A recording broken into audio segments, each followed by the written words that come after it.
Esto es Posthumano, un podcast para pensarnos más allá de lo que creemos que somos.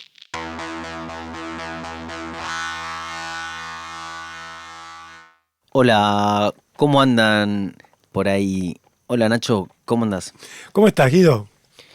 Acá nuevamente en nuestro podcast y hoy vamos a seguir pensando como lo hacemos en todos estos capítulos, relaciones entre humanos y no humanos. En este caso serán relaciones entre humanos y tal vez animales, aunque vamos a hablar de alguna que otra especie, ¿no?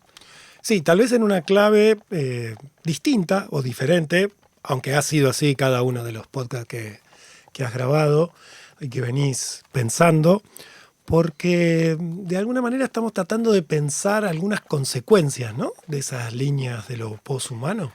Sí, sería una forma de pensar a lo poshumano críticamente, o bueno, no zambullirnos tan placenteramente en el mundo de lo poshumano y darlo como un hecho, sino reflexionar tal vez un poco más sobre qué consecuencias tiene este borramiento que puede haber entre lo humano y lo no humano, ¿no? Y entonces queríamos empezar con unos testimonios que han surgido en noticias, en redes sociales, sobre las relaciones entre los humanos y los animales, específicamente.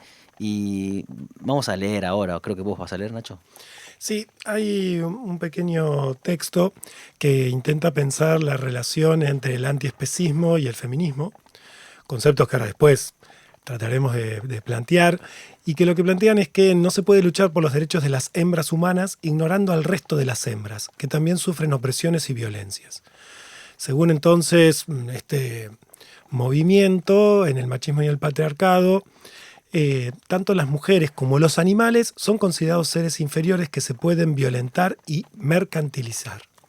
Entonces, en esta corriente se señala que son las hembras las que se llevan la peor parte del mundo animal, porque las violan y las hacen parir sin cesar, le quitan su leche o sus huevos y sus crías. Y si bien el macho también sufre, siempre lo hace en menor medida ya que no tiene capacidad gestante.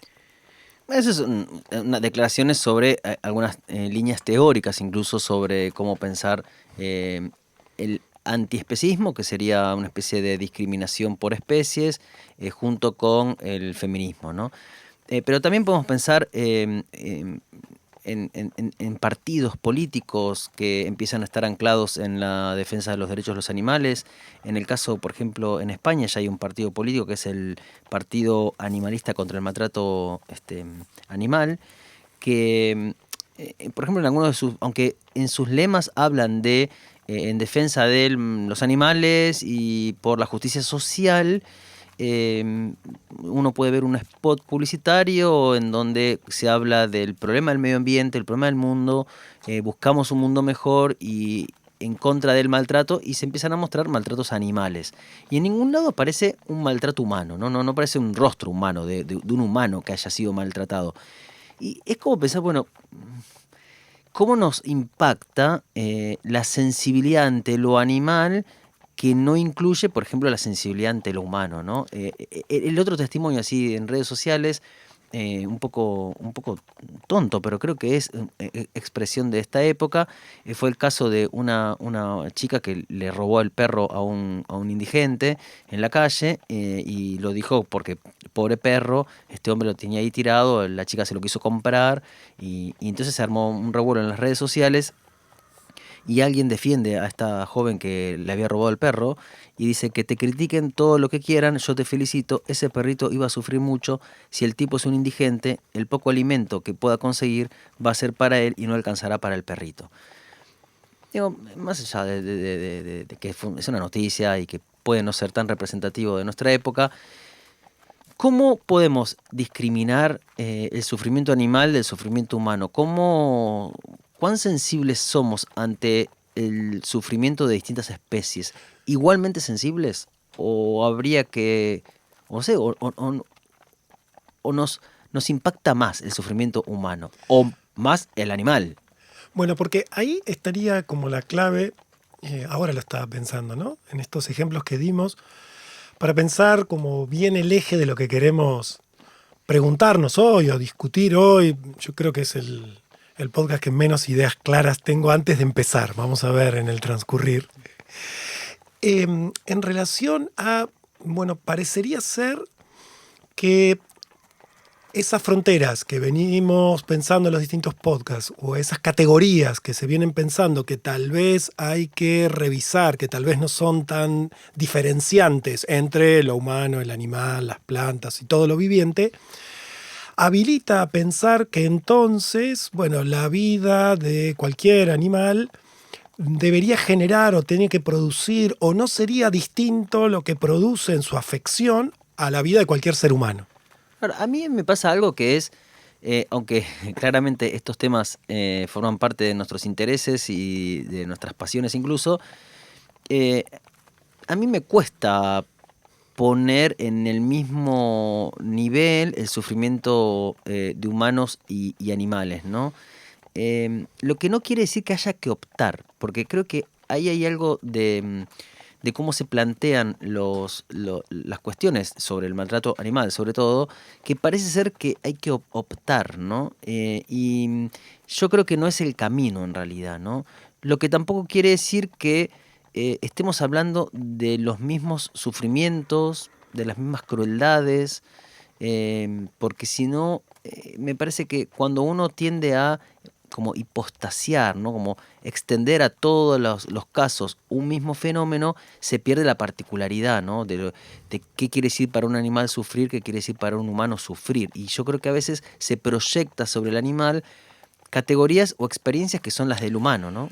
Bien, ahí tendríamos un elemento que seguramente después retomamos y es humanizando al animal o animalizando al humano, parecería ser que es este falso dilema o esta falsa dicotomía, ¿no? Entonces, la forma de pensar al animal es humanizándolo y desde ahí es, bueno, tal animal está sufriendo, no quiero dar ningún ejemplo, pero tal animal está sufriendo de igual manera que Sí, podría o los sufrir yo. derechos, ¿no? Que es algo que se está imponiendo en el mundo, empezar a regular los derechos animales, ¿no? A mí, por ejemplo, de alguna manera me impacta cuando hablamos, o me parece que no hay que aceptarlo tan naturalmente, la idea de derechos en humanos, que todos podemos defender los derechos humanos, pero bueno, la idea de que el humano tiene derechos responde a una filosofía europea, occidental, y ya esa construcción que es específica de una tradición filosófica y política de una parte de la humanidad y de la historia, que es la Europa burguesa moderna, extenderla a los animales es como, me parece como un poco excesivo en el sentido de que es una categoría muy específica, ¿no? Muy, muy particular de una época, de una sociedad, de una clase, de una experiencia, de problemas políticos, ¿no? Porque los derechos nacen como una respuesta al problema de la monarquía absoluta, ¿no? Entonces, ¿cómo algo que nace de un problema político referido a la lucha contra una monarquía absoluta para dar ingreso al pueblo, a la ciudadanía, a la vida política, de repente puede estar pensado dentro de los animales? Por supuesto hay otros paquetes de derechos que ya no tienen que ver con los políticos, pero digo, es un concepto de derecho que nace de una problemática que la veo todavía muy alejada respecto a los animales, ¿no? Y la contrapartida de esto que recién decíamos sería la animalización del ser humano. En tanto y en cuanto entonces, cuando hablamos de un ser humano, estaríamos hablando exactamente de lo mismo de cualquier otro animal, sin pensar que tal vez, y ahí sería caer en el argumento que se quiere criticar, bueno, hay diferencias entre las especies. El antiespecismo específicamente lo que supone es que el ser humano se ha puesto como la única especie o la mejor especie o la especie superior en una escala jerárquica que supone que desde sí evalúa y establece los criterios para pensar el resto de las especies. Claro, el especismo propio de el antropocentrismo o de ese humanismo que se puso como medida universal, como yo digo, como un punto gravitacional de todos los intereses. Es decir, el único interés que vale para regular la vida es el interés de la especie humana, ¿no? Yo creo que ahí hay un punto que la idea del especismo es fuerte y es interesante y un poco en la línea de lo poshumano siempre lo defendemos esto, que es sacar al humano de ese centro, sacar al humano de ser la única vara para medir los intereses sobre cómo se relacionan las especies. Me refiero a que, bueno, ponemos a los animales al servicio de los humanos, ¿no? Entonces, es para el interés humano. No estamos pensando en qué intereses pueden tener las especies. Que eso va, porque eso está claro. Ya no es hablar de derechos, pero sí, imaginemos intereses, si quieren, afectos, necesidades, como cualquier especie, y el humano las desconoce, ¿no? Las silencia. Entonces, ahí hay algo de cierta denuncia de esas filosofías o problemáticas que hablan del especismo que es válida. El problema es cuando se empieza a mezclar, por ejemplo, el especismo con el feminismo, ¿no? Ahí es donde creo yo que es problemático. Si empuñamos la espada del exterminio contra los animales a medida que avanzamos, no tenemos razón para opinar sobre los estragos cometidos, ni para imaginar, con el poeta escocés Robert Burns, que hemos violado la unión social de la naturaleza, o quejarnos con el melancólico Jacques, de la obra de Shakespeare, como prefieras, de que nosotros, decía Shakespeare, somos meros usurpadores, tiranos y lo que es peor, asustar y matar a los animales en su asignado y nativo lugar de residencia. Solo tenemos que reflexionar que al obtener la tierra mediante la conquista y defender nuestras adquisiciones por la fuerza, no ejercemos ninguna prerrogativa exclusiva. Cualquier especie que haya esparcido desde un pequeño punto hacia una superficie más amplia debe, de la misma manera, marcar su progreso con la disminución o la total extirpación de alguna otra. Charles Lyell. Me queda un segundito pensando en esto que decís, de cómo en Occidente hay una tradición que avala esa distinción, ¿no? Desde la concepción judeocristiana está clarísimo que todo lo creado está puesto al servicio del ser humano. Entonces hay como un corte, como una brecha que marca bien claramente la distancia entre todos los seres vivos y el humano, que están puestos, insisto, a su servicio y que el que establece el interés de ese punto gravitacional es el ser humano. Sí, ahí por eso no cabe duda que hay que desmontar una tradición que ha puesto al animal como una especie de enemigo o víctima sacrificial al servicio del humano, ¿no? Hay autores modernos del siglo XIX, hay un tipo que se llama Charles Lyell que tiene un libro que se llama Principios de Geología, en donde él plantea directamente que hay que exterminar a los animales, ¿no? Entonces, claramente no estamos diciendo eso, no estamos defendiendo el humanismo, pero sí estamos problematizando cuando empezamos a querer establecer paralelos entre especies distintas o entre órdenes distintos de la vida, como si diferenciar las especies fuera especismo, que son cosas distintas. Es decir, porque diferencia las especies no quiere decir que esté discriminando, que esté maltratando, que esté poniendo al servicio de una u otra especie, ¿no? Y en lo que seguía, que vos estabas mencionando, en ese entrecruzamiento entre una línea del feminismo, sabemos que los feminismos son variados y múltiples, entre una línea del feminismo y el especismo, hay algo interesante para repensar, ¿no? Para seguir como rumiando, puedo decir, sí, la idea.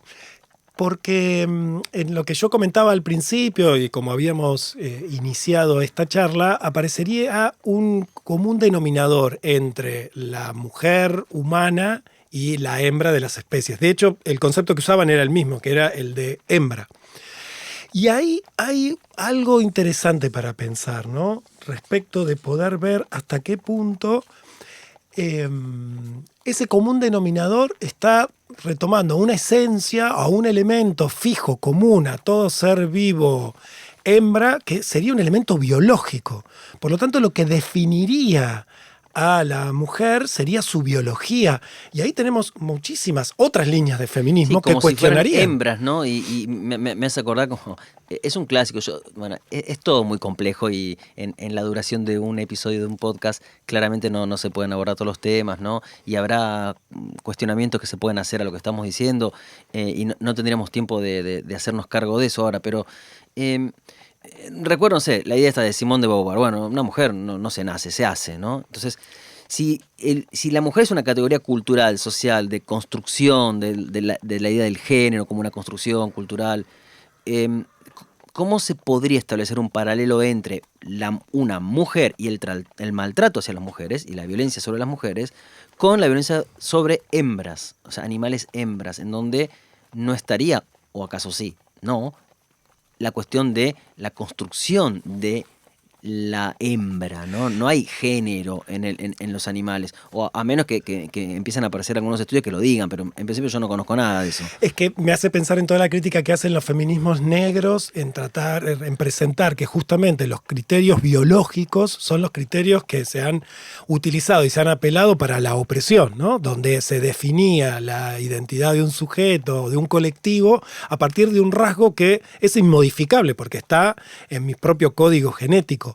Y justamente la posibilidad de pensar políticamente las luchas en contra de las opresiones es ubicar a ese sujeto mujer justamente como eso, como un sujeto político, como un sujeto relacional, no como una esencia que la definiría su biología. Claro, porque por otro lado, es lo mismo la violación de una mujer y la violación de un animal. O sea, la mujer es un sujeto que independientemente del lugar de inferioridad en la que el patriarcado la pone, y de ese espacio en donde se ejerce la crueldad y la violencia, no deja de ser sujeto, no deja de tener algún tipo de agencia que no sé si lo podremos encontrar entre los animales. Ahí hay un planteo clásico o un texto, bueno, clásico, importante en esta época, de Carol Adams, que es La política sexual de la carne, en donde la autora establece un paralelismo entre la matanza animal y la violación de las mujeres, y establece esta adecuación con la que creo que se puede coincidir rápidamente, de la carne y la cultura viril, ¿no? Como si en algunas culturas comer carne estuviera asociado a lo viril, a lo masculino, y las verduras y las frutas quedaban para esos seres más delicados que son las mujeres. Bueno, en este libro, que tiene algunos planteos realmente interesantes, la autora, Carol Adams, hace un paralelismo entre la matanza animal y la violación de las mujeres, diciendo que, por ejemplo, cuando comemos carne, para poder comer carne, lo que se hace es como silenciar el animal vivo, ¿no? Entonces ella habla de un referente ausente. Es decir, cuando nosotros comemos carne no decimos que comemos un animal muerto. Comemos un bife, comemos un asado, incluso comemos carne como si fuera una comida, pero no, la manera de nombrar eso que estamos comiendo eh, ausenta, ¿no? Silencia al animal vivo, ¿no? Como para poder someterlo y poder matarlo, como si la matanza animal estuviera de algún modo justificada o llevada adelante por su silenciamiento, ¿no? Esa es la idea del referente ausente que propone esta Carol Adams. Y que algo semejante o en paralelo ocurre con las mujeres, ¿no? Como si hubiera en la violencia y en la violación de la mujer también una especie de referente ausente, en donde está ausente la mujer viva cuando se la reemplaza, o cuando se la compara con otro tipo de violaciones, como cuando se dice se viola la violación, devastación de la tierra, como si se estuviera violando la tierra. Entonces se estaría naturalizando a la mujer cuando se emplean esas expresiones de violar la tierra. Yo le agregaría algo que dice que no dice Adams en ese argumento, que me parece que se podría mejorar, si se puede, perdonen, que es el referente ausente de la mujer. Ahí estaría tal vez cuando la violación no es violación de una mujer, como sería me como un animal vivo, sino cuando, bueno, el violador o los hombres dicen, bueno, al final le di lo que le gustaba, ¿no? Como recuerdo un testimonio de los diarios de Colón, miren a dónde voy, en donde Colón, en realidad, Bartolomé de las Casas, que es el que transcribió el diario de Colón, recuerda una anécdota en donde Colón le regala una india a un español, ¿no? Y el español la quiere violar. Y la India se resiste y el tipo mismo dice, bueno, y me dio unos arañazos y se resistió hasta que agarré unas sogas y la empecé a azotar, y el tipo la azota, ¿no? La azota hasta someterla completamente, y entonces finalmente pudo tener sexo, dice, pudimos holgar juntos, dice una cosa así el español, y tú pudieras ver, dice el español, que al final, qué bien la pasamos, que parecía haber sido criada en una escuela de putas. Ahí hay como un referente ausente, ¿no? Es decir, la manera de nombrar ese acto, que es una violación, es, bueno, al final le gustó, viste, al final es lo que quería, en el fondo era lo que escondía, era una puta. Ahí habría una especie de referente ausente que justificaría la violación de las mujeres, como habría un referente ausente en decir me estoy comiendo un rico asado para negar que estoy matando un animal. El problema está en cuando superponemos, como la propia autora dice, un tipo de violencia con otra, como si hubiera un denominador común, como si fueran comparables esas violencias. Y digo, no que no existan las violencias, porque efectivamente las hay, y en el mundo animal hay unas violencias enormes, digo, de los humanos hacia los animales, es un grave problema de nuestra época, y nosotros acordamos con lo que serían las luchas por el trato digno de los animales, pero son órdenes heterogéneos, ¿no? No sé si serían órdenes que admitieran una continuidad, como decir, hembras y mujeres violadas por un sistema patriarcal. Creo que ahí hay un problema grave respecto de cómo entender justamente la diferencia entre las especies sin caer en el especismo de creer que hay una que puede someter a las otras, ¿no? La experiencia de las mujeres se convierte así en un vehículo para describir otras opresiones. Las mujeres, sobre cuyos cuerpos se comete con mayor frecuencia la violación real, se convierten en el referente ausente cuando el lenguaje de la violencia sexual se usa metafóricamente. Estos términos recuerdan las experiencias de las mujeres, pero no a las mujeres. Cuando uso el término violación de animales, la experiencia de las mujeres se convierte en un vehículo para explicar la opresión de otro ser. Carol Adams. Porque a la vez me parece que lo que subyace en contrapartida con esto que vos nos comentabas es una concepción también que tiende a naturalizar y a biologizar la conducta del ser humano para comer animales y del varón para producir violencia y violar. Digo, parecería ser que entonces hay una conducta donde el patriarcado se pensaría como algo que existió desde siempre y que a la vez responde a una condición propia, biológica o natural del varón de llevar adelante estos procesos de violencia. Y de nuevo, me parece que es caer en una concepción que está ubicando la responsabilidad en procesos naturales o biológicos, cuando justamente gran parte de los planteos que se vienen haciendo en este podcast es de poner en tensión o discutir qué procesos son naturales, es decir, universales, es decir, inevitables en un punto, y cuáles son de una producción o una factura cultural y por lo tanto sí modificables y por lo tanto sí transformables.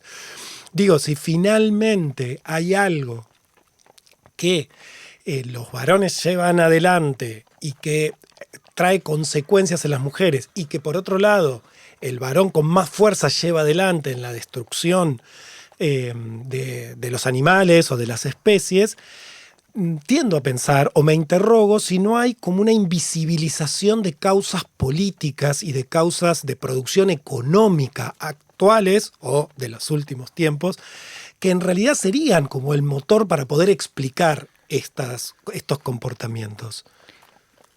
Podríamos pensar en que el problema de el maltrato animal y el problema del patriarcado son problemas políticos, ¿no? Eso está clarísimo. Y si decimos son problemas políticos, eso nos llevaría a entender la política de nuestro presente, a la que ahora vamos a ir.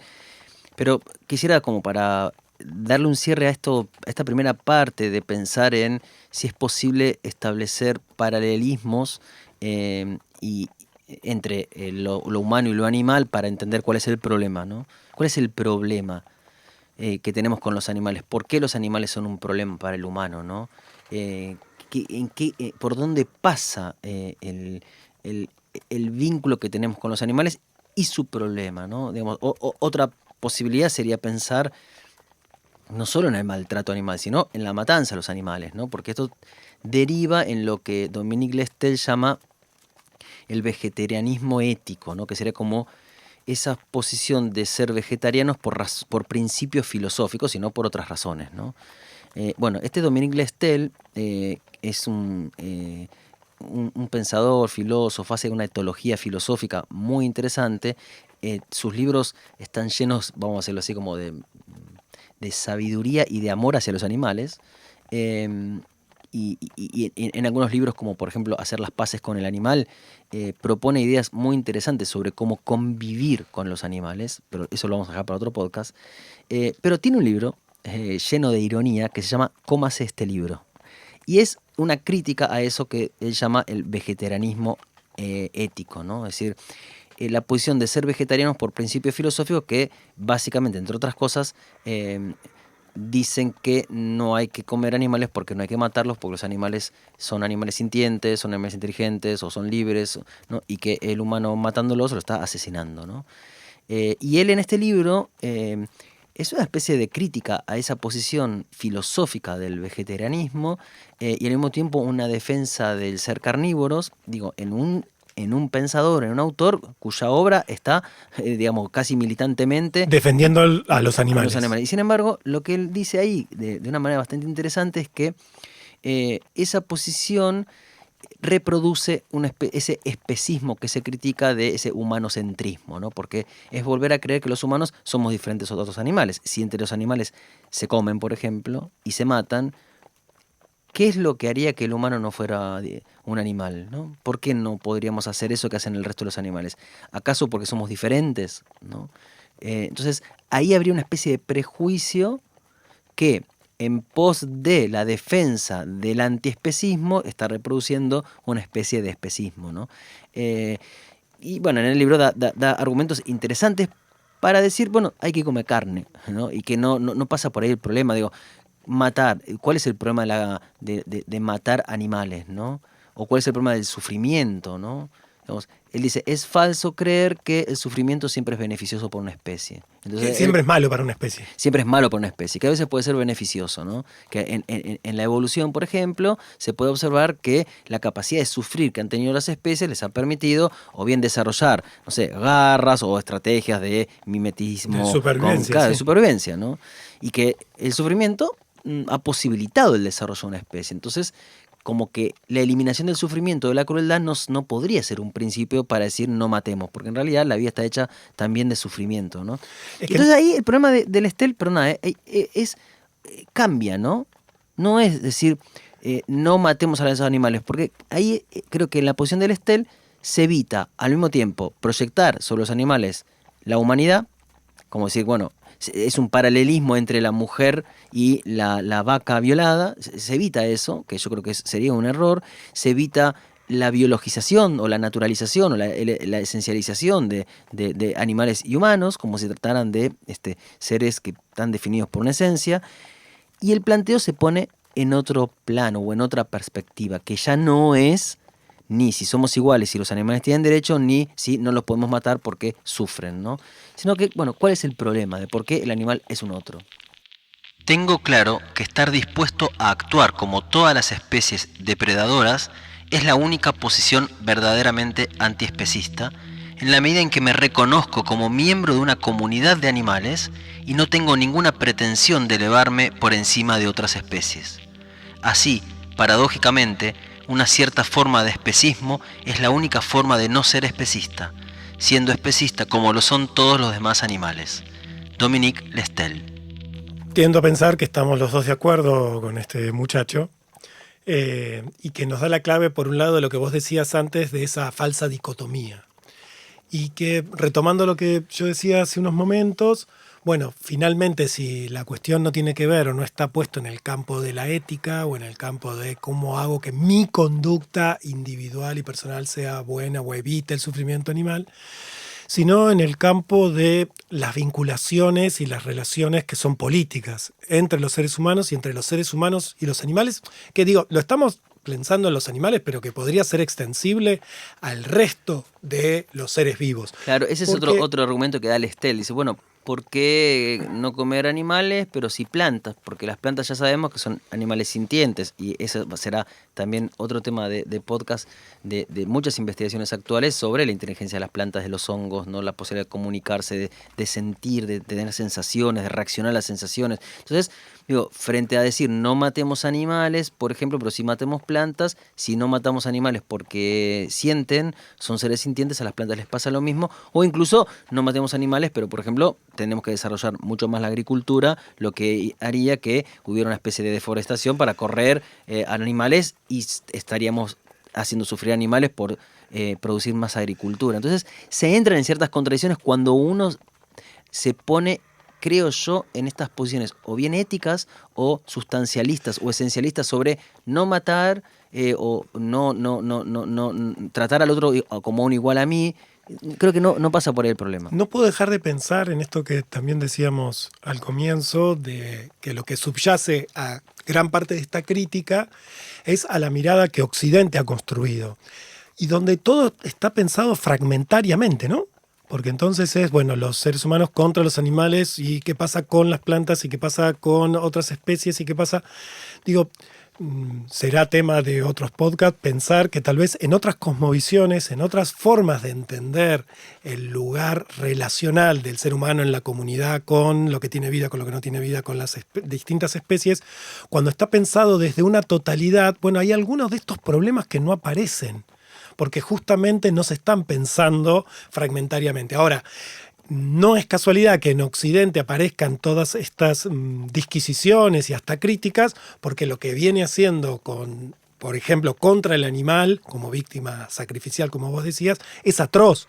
Digo, que realmente esté en juego el futuro del propio ecosistema terrestre, tiene que ver con una concepción que se ha llevado puesto al mundo en contraposición con sus propios intereses. Sí, y ahí lo que genera esa destrucción o ese posicionamiento del animal como esa víctima sacrificial, ¿no? que lo plantea una filósofa argentina que es Mónica Caragnolini.